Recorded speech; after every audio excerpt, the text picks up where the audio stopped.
오늘은 본문의 말씀을 통해서 참빛을 증언하는 삶이라는 제목으로 여러분과 함께 말씀을 나누기를 원합니다. 우리는 지난주 2025년도 새해를 맞이하여 새로운 시작이라는 제목으로 말씀을 함께 나누었습니다. 우주 만물의 시작은 말씀이며 말씀이신 로고스이신 그 예수님은 천지가 창조될 때에도 하나님과 함께 계셨고 또한 예수님으로 말미암아 지어지지 않은 만물이 없습니다. 그런데 사탄은 우리가 주님과 함께 시작하는 것을 매우 싫어하여 우리를 미혹합니다.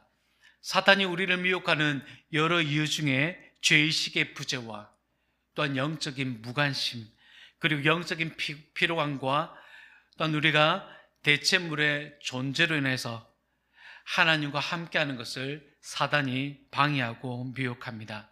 2025년도는 사단의 미혹으로부터 벗어나 모든 것의 시작이 되시는 예수님을 향한 믿음을 강화시키고 빛과 생명의 풍성함을 경험하시기를 주님의 이름으로 축복합니다.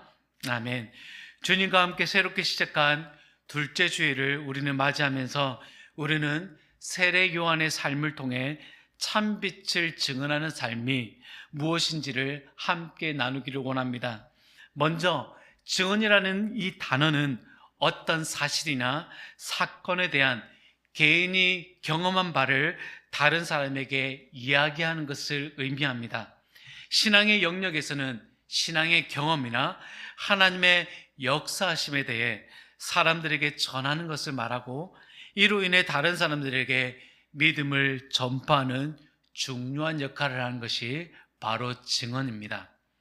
이러한 증언의 삶은 자신이 직접 경험한 것이기에 자신의 신앙을 성장시키고 다른 이들에게 그것을 전함으로 감사를 나누게 될 뿐 아니라 개인에게는 더 큰 감사를 낳게 됩니다. 그리고 신앙적 어려움이나 고난을 겪는 이들에게 위로나 그리고 격려 그리고 다시 일어설 수 있는 힘을 북돋아 줍니다. 따라서 우리가 새해를 시작한 이 시점에 무엇에 대하여 증언하는 삶을 살지를 이 세례 요한의 삶을 통해 도전을 얻고자 하는 것입니다. 하나님께서는 빛과 생명의 풍성함을 우리로 누리게 하기 위해서 이 땅 가운데 빛으로 비추셨다라고 사도 요한은 말하고 있습니다. 요한복음 1장 5절 말씀에 빛이 어둠에 빛이 돼 어둠이 깨닫지 못하더라. 하지만 빛이 어두운 땅을 환하게 비추었지만 어둠이 깨닫지 못하는 이 안타까운 현실을 사도 요한은 9절과 10절에서 보충하여 설명하고 있습니다. 참빛 곧 세상에 와서 각 사람에게 비치는 빛이 있었나니 그가 세상에 계셨으며 세상은 그로 말미암아 지은 바 되었으되 세상이 그를 알지 못하였고. 참빛이라는 사도 요한의 표현은 예수님은 세상의 모든 어둠을 밝히는 진정한 빛임을 선언하고 있습니다. 이 빛은 물리적인 빛이 아니라 영적인 진리와 구원의 메시지를 포함하고 있습니다.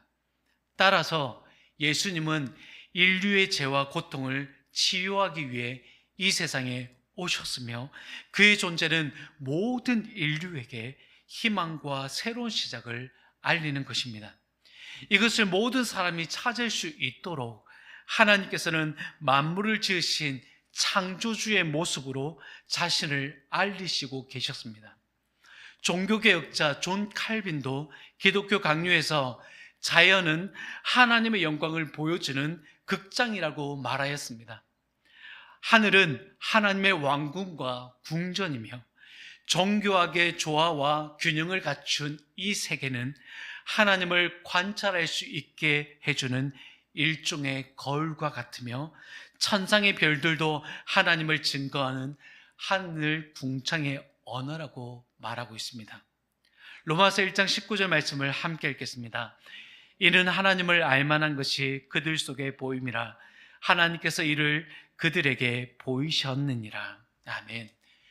이렇게 다양한 측면에서 하나님을 발견하도록 인간에게 보이셨지만 인간은 창조물을 통해 하나님을 보는 것이 아니라 이 창조물을 자연으로 대체시키며 인본주의적 사상에 갇혀 하나님을 찬양하기보다 자기를 드높이며 자신의 지혜를 찬양합니다. 이에 대해서 사도 바울은 로마서 1장 21절에서 23절에 이렇게 말씀하고 있습니다. 우리 함께 읽도록 하겠습니다. 하나님을 알되 하나님을 영화롭게도 아니하며 감사하지도 아니하고 오히려 그 생각이 허망하여지며 미련한 마음이 어두워졌나니 스스로 지혜 있다 하나 어리석게 되어 썩어지지 아니하는 하나님의 영광을 썩어질 사람과 새와 짐승과 기어다니는 동물 모양의 우상으로 바꾸었느니라. 아멘.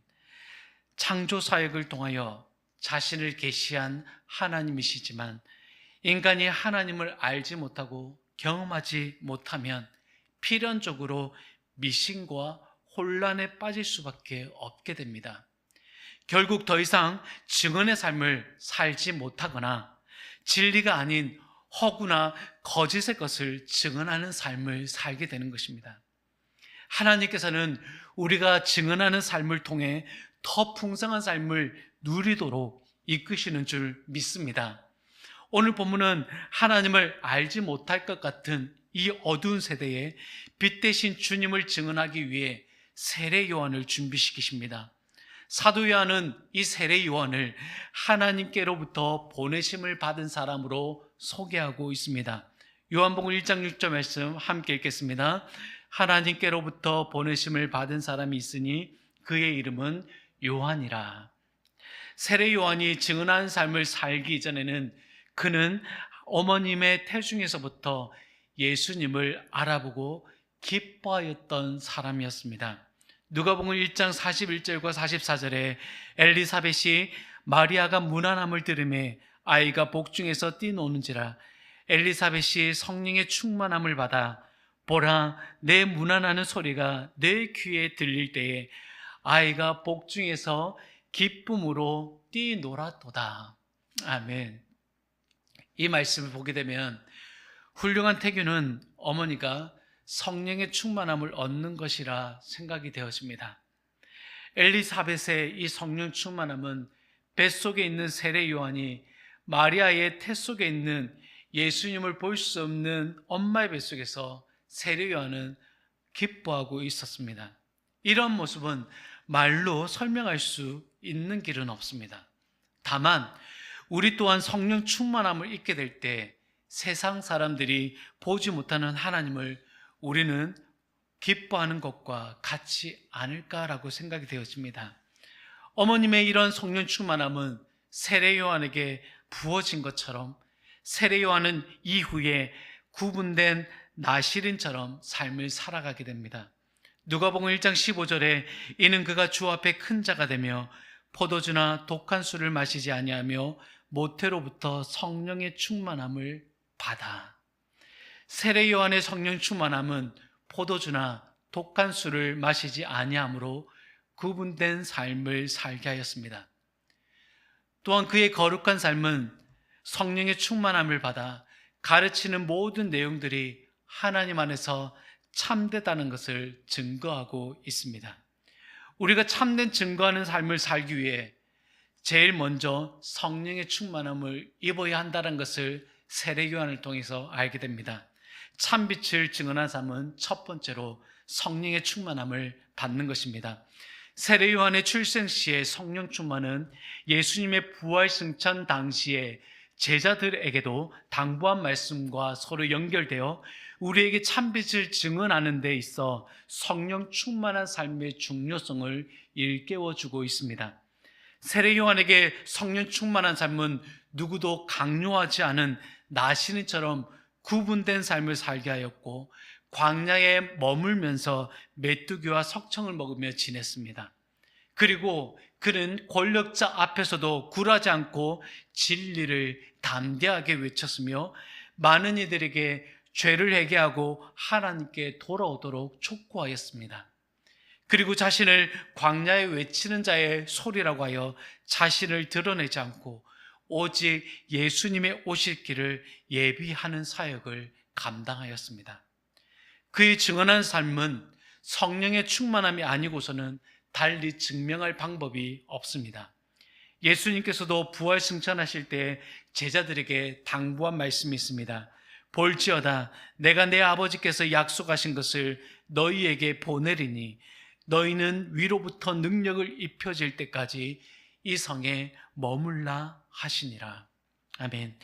예수님의 죽으심과 그리고 부활을 목격한 제자들이라면 여러분 얼마나 가슴 벅찬 감동에 설레이지 않았겠습니까? 당장이라도 십자가의 형벌로 죽었다라고 생각하는 사람들에게 이 부활하신 예수님을 전하고 싶은 마음이 들지 않았을까요? 그런데 예수님께서는 제자들이 성령의 능력을 입을 때까지 기다리라고 말씀하셨습니다. 왜 예수님께서는 그렇게 말씀하셨을까요? 제자들이 성령을 기다려야 했던 이유를 정리해보면 첫 번째로 인간의 열심으로 부족했기 때문입니다. 부활하신 예수님을 만난 제자들은 분명 뜨거운 열정에 사로잡혀져 있었을 것입니다. 하지만 인간의 열정과 노력, 다짐이 얼마나 쉽게 바뀌어지는지 수제자 베드로를 통해 우리는 알 수 있습니다. 예수님께서 제자들에게 오늘 밤에 너희가 다 나를 버린다라고 말씀하실 때 베드로는 모두가 주를 버릴지언정 나는 결코 버리지 않는다라고 자신 있게 말하였습니다. 그때 예수님께서 베드로에게 오늘 밤 닭 울기 전 내가 3번 나를 부인하리라고 말씀하셨습니다. 그럼에도 베드로는 내가 죽더라도 부인하지 않을 거라고 말하자 모든 제자들도 그와 같이 고백하였습니다. 하지만 그날 밤에 죽더라도 마음이 바뀌지 않을 거라고 했던 베드로와 그 외의 제자들은 그날 밤 예수님께서 잡혀가실 때 모두 뿔뿔이 흩어졌습니다. 베드로는 대제사장의 집들 안에서 고통받고 있는 예수님을 바라볼 때 한 여종이 나와 당신도 예수와 함께 있던 사람이 아니냐라고 할 때 그는 한순간도 머뭇거리지 않고 매우 당당하게 내가 하는 말이 무엇인지 나는 전혀 알지 못하노라라고 예수님을 부인하였습니다. 그 이후에 정말 닭 울기 전에 베드로는 2번 더 예수님을 부인하게 되었습니다. 예수님을 3번 부인했던 베드로가 성령의 충만함을 받았을 때에는 전혀 다른 모습이었습니다. 사람들의 야유와 조롱 속에서도 그는 담대히 복음을 전파하며 3,000명이 세례를 받으며 믿게 되는 놀라운 현장을 경험하였습니다. 사도행전 2장 41절 그 말을 받은 사람들은 세례를 받음에 이날의 신도의 수가 3,000이나 더하더라. 우리의 열심과 지식으로도 여러분 할 수 있습니다. 하지만 성령님의 도우심과 능력이 없이는 우리의 사역은 한계에 부딪힐 수 있다는 사실을 우리는 반드시 기억해야 합니다. 둘째로 땅끝까지 이르는 증인의 능력을 주시기 때문에 우리는 성령의 충만함을 입어야 합니다. 사도행전 1장 8절 말씀을 함께 읽겠습니다. 오직 성령이 너희에게 임하시면 너희가 권능을 받고 예루살렘과 온 유대와 사마리아와 땅끝까지 이르러 내 증인이 되리라 하시니라. 아멘. 초대교회의 제자들이 성령을 받은 후에 장소를 국한하지 않고 복음을 전할 수 있었던 이유는 성령의 충만함 때문이었습니다.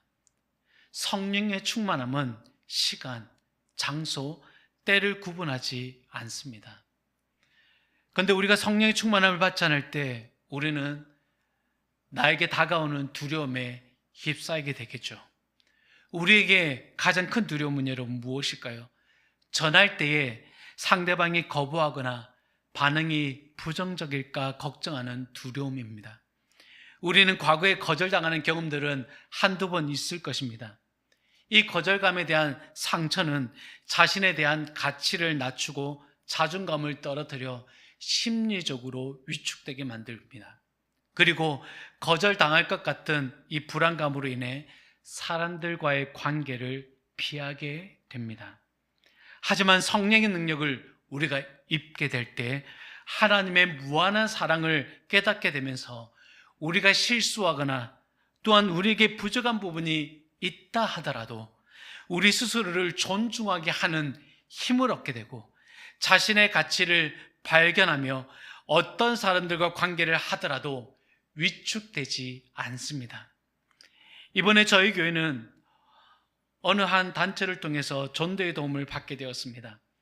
광고에서 말씀드린 것처럼 붕어빵 전도와 함께 4팀 정도로 이루어져 우리 교회 인근의 땅 밟기와 전도를 진행하게 됩니다. 여기서 우리 교회를 돕는 분들은 모두 자신들이 섬기는 교회가 있는 분들입니다. 자신의 소속된 교회들을 다 섬기고 난 후에 이곳에 와서 전도를 하고 심지어 붕어빵 기기가 설치된 차를 몰고 이곳까지 오시는 분은 지금 현재 간암 2기로 투병 생활을 하고 계시는 분이십니다. 여러분, 이런 상황을 우리는 어떻게 해석할 수 있습니까? 자신의 교회를 돌보는 것도 힘겨운 게 지금 현 시대 아닌가요? 병과 투병하는 것에도 힘겨울 텐데 이 작은 교회를 전도하는 데 돕는 것은 어떤 능력에서 이루어지는 것일까요? 이 일이 있기 전에 2주 전에 저는 아내와 함께 대화를 나누던 중에 아내가 이렇게 말했습니다. 딸과 함께 병원 진료를 기다리고 있는데 어떤 여성분이 다가와서 예수님을 믿으라고 권하였던 것입니다. 그때 아내는 저희는 예수를 믿는다고 했더니 그분이 옆으로 와서 하시는 말씀이 자신이 이렇게라도 예수님을 전하지 않으면 안 되겠다라고 말씀을 하시며 전하더랍니다. 자신이 다니는 교회를 오라고 전도하는 것도 아니며 단지 예수님을 믿으라는 것뿐이었습니다. 아내는 그전에도 하나님께서 전도의 마음을 주셨다라고 저에게 말하였습니다. 우리 교회를 홍보하고 우리 교회 오시라고 전도하는 것도 다 좋은데 교회의 본질은 예수님을 알려야 되는 게 아니냐라는 것이었습니다. 사랑하는 여러분, 증인의 능력을 주시는 성령의 충만함은 이렇게 우리 마음에 전도하고자 하는 마음을 주셔서 하나님의 나라를 확장시킨 데 있습니다. 셋째로 우리가 성령 충만을 받아야 하는 이유는 하나님의 뜻을 분별할 수 있기 때문입니다. 요한복음 16장 13절 말씀 함께 읽겠습니다. 그러나 진리의 성령이 오시면 그가 너희를 모든 진리 가운데로 인도하시리니 그가 스스로 말하지 않고 오직 들은 것을 말하며 장래 일을 너희에게 알리시리라. 아멘. 빛은 진리를 상징하며 어둠은 거짓과 혼란을 나타냅니다. 신앙생활에서 우리는 하나님의 말씀을 통해 진리를 깨닫고 어둠 속에 있는 잘못된 생각이나 믿음을 구별할 수 있어야 합니다. 우리는 거짓과 혼란이 넘쳐나는 시대를 살아가고 있습니다. 진리와 거짓은 어느 순간 다 섞여 있고 선과 악이 왜곡된 세상 속에서 우리는 어떻게 분별하며 바른 길을 갈 수 있을까요? 사람들은 자신의 행동에 합리적인 의견들을 내세워 정당함을 알리지만 내면의 진정한 변화를 이끌어내지 못할 뿐 아니라 자신 안에 있는 부정함을 아주 꽁꽁 숨겨놓는 놀라운 능력을 또한 가지고 있습니다. 하지만 성령은 우리 내면을 변화시켜 진정으로 하나님을 닮아가도록 이끄십니다. 겉으로 그럴듯한 논리는 우리의 내면을 감추는데 능숙하지만 성령은 우리 내면의 깊은 곳까지 들추어 회개를 이루게 하시며 하나님의 말씀을 올바르게 이해하고 적용할 수 있도록 이끌어 주십니다. 또한 우리가 거짓된 가르침에 흔들리지 않고 말씀 위에 굳건히 설 수 있도록 인도하여 주십니다. 이것이 성령의 충만함입니다. 사랑하는 여러분, 이러한 참빛을 증언하는 삶에 우리는 빛에 대하여 증언하는 삶이 필요합니다. 성령의 능력을 힘입어 증언하는 삶을 살게 된다면 우리는 과연 어떤 내용을 전하는 것이 빛에 대하여 증언하는 것일까요? 요한복음 1장 7절과 8절 말씀을 함께 읽도록 하겠습니다. 그가 증언하러 왔으니 곧 빛에 대하여 증언하고 모든 사람이 자기로 말미암아 믿게 하려 함이라. 그는 이 빛이 아니요 이 빛에 대하여 증언하러 온 자라. 아멘. 우리가 빛에 대하여 증언하는 명확한 이유는 세례 요한처럼 같은 사명을 받았기 때문입니다. 세례 요한이야 하나님께로부터 보내심을 받은 사람이라고 오늘 본문에서도 말씀하고 있으니까 우리는 알겠지만, 나는 하나님으로부터 그런 사명을 받은 적이 없다라고 생각할 수 있습니다. 하지만 우리 모두는 하나님으로부터 받은 사명이 분명히 있습니다. 그 근거는 오늘 저와 여러분이 예수님은 하나님의 아들이시며 우리를 구원하신 구원자라고 고백합니다. 이 고백은 우리의 의로 이루어진 것이 아니라 하나님께서 우리로 알게 하셨고, 그 은혜로 말미암아 우리는 구원의 은혜를 누리며 오늘도 이 자리에서 예배하고 있습니다.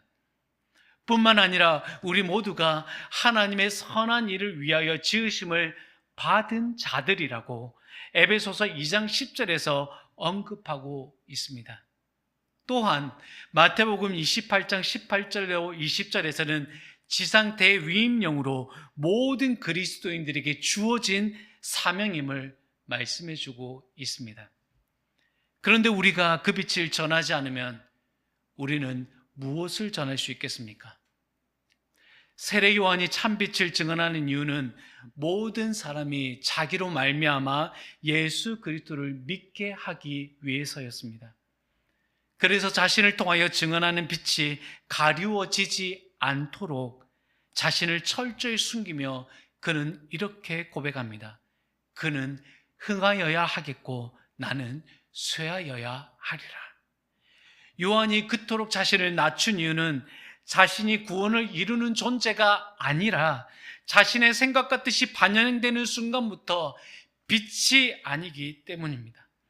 그래서 그는 이 빛은 내가 아니라 난 이 빛에 대하여 증언하러 온 자라고 분명하게 말하고 있는 것입니다. 회개의 세례를 전파할 때에도 세례 요한에게 많은 사람들이 몰려왔습니다. 자신에게 주목하게 할 수 있고 사람들로부터 칭송받을 수 있었지만, 요한은 많은 인파들 가운데서 예수님을 바라보며 이렇게 외쳤습니다. 보라, 세상죄를 지고 가는 하나님의 어린 양이로다. 그는 자신의 사명을 통해 예수님을 알리는 데 집중하였습니다. 난 전할 자신이 없다라고 하시지만 저와 여러분은 지금도 전하는 삶을 살고 있습니다.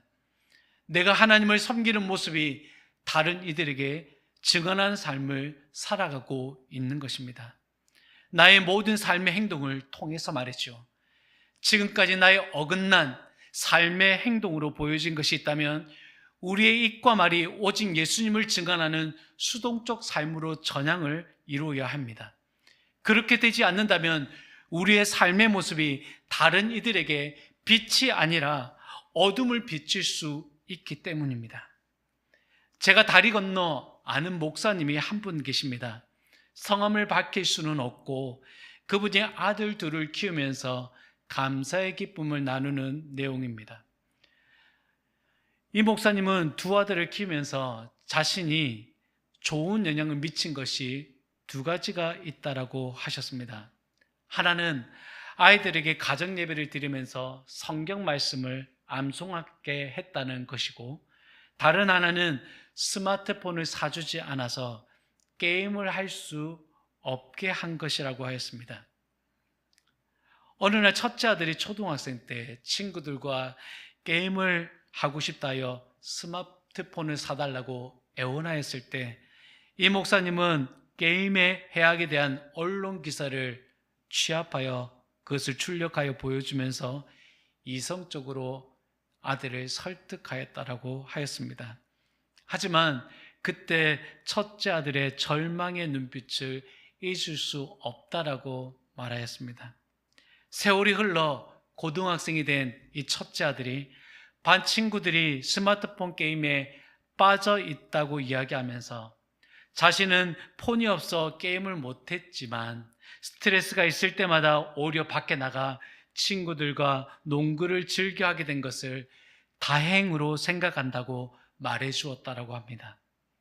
사랑하는 여러분, 우리는 자녀들에게 비출 수 있는 빛이 무엇일까요? 또한 우리 주변의 사람들에게 비출 수 있는 빛은 무엇인가요?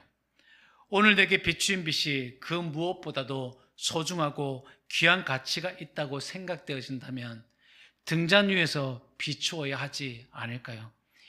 이미 세속에 물들여진 자녀라 할지라도, 이 세상이 좀처럼 변하지 않을 거라고 생각되어진다 할지라도, 우리가 느끼고 경험하고 있는 하나님을 알리고, 혹 직접 알리지 못한다 하더라도 우리가 주님과 함께하는 신앙적 모습이 자녀들이나 우리 주변 사람들에게 간접적으로 비출 수 있어야 합니다.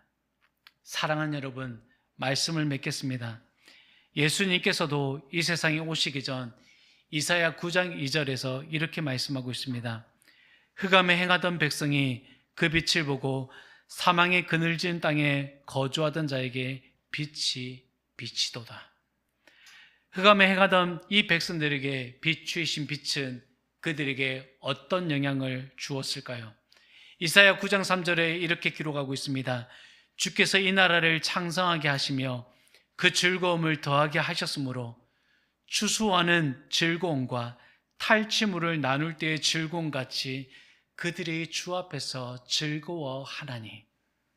사랑하는 여러분, 참빛을 증언하는 삶은 우리의 삶을 더욱더 부요하게 하며 우리의 증언을 듣는 이들에게도 그 부요함을, 또한 그 부요함의 즐거움을 누리게 된다는 것입니다.